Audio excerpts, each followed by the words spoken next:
İzzet Begoviç, unutulan soykırım tekrarlanır diyor. Hiçbir soykırım elbette unutulmasın ve insanlık ailesi bir daha asla soykırımlarla yüz yüze kalmasın duasıyla Çin'in bu zulmüne karşı ulusal ve uluslararası kamuoyunu farkındalığa çağırıyoruz. Doğu Türkistan bir etnik gruba karşı girişilmiş en yaygın ve sistematik baskı rejimlerinden birine sahne olmakta. 2016 yılından bu yana 1 ila 3 milyon Uygur toplama kamplarıyla hürriyetlerinden yoksun bırakıldı, işçi kölelere dönüştürüldü ve kısırlaştırma programlarının hedefi oldu. Uygurlar bugün en temel insani hakları ellerinden alınmış bir halk olarak kitlesel cezalandırma ile karşı karşıya bulunmaktadır. Çin'in Uygur bölgesinde uyguladığı terörle savaş ve güvenlik merkezli politikaları Uygur toplumunu kültürel kimliklerinden, dini inançlarından sıyrılmış ve tırnak içerisinde terbiye edilmiş makul vatandaşlar haline getirecek kitlesel bir sosyal mühendislik projesi olarak görülmelidir. Bugün geldiğimiz noktada Uygur bölgesinde Uygurca tüm eğitim kurumlarından kaldırılmış, din eğitimi ve öğretimi yasaklanmış, Kur'an-ı Kerim dahil dini kitapları bulundurmak ve okumak, ibadet etmek, sakal bırakmak, başörtüsü, uzun etek gibi dini kisveler kullanmak yasaklanmıştır. Bir de bu zulmün Çin hükümetinin irrasyonel sıfır Covid nedeniyle eve kapatılma zorunluluğu eklendi. Evlerin kapıları kaynak makineleriyle kapatılmakta, insanların en temel ihtiyaçlarını gidermek için dahi dışarı çıkmalarına müsaade edilmemektedir. En son yaşanan Elim yangın faciası ve Çinli görevlilerin bu faciaya sessiz kalmaları bir kez daha göstermiştir ki Çin Komünist Partisi ve yönetimi zalim ve katildir.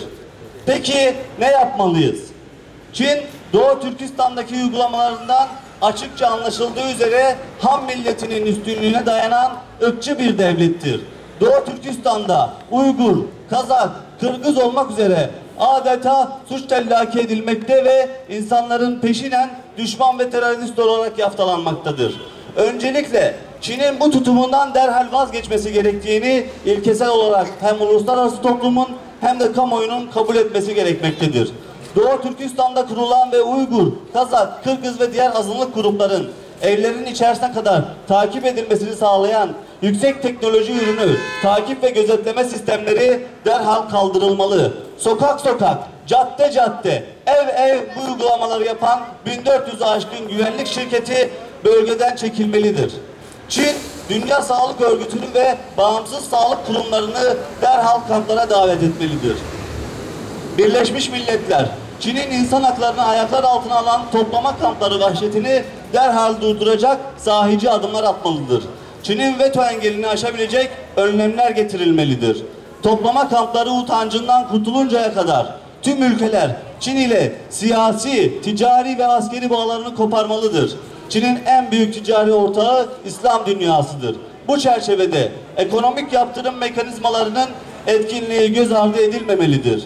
Bu bir öz eleştiri. İslam dünyası ve medya kuruluşları Doğu Türkistan'daki hak ihlallerini yok görmekten vazgeçmeli ve bu konuya daha çok ilgi göstermelidir.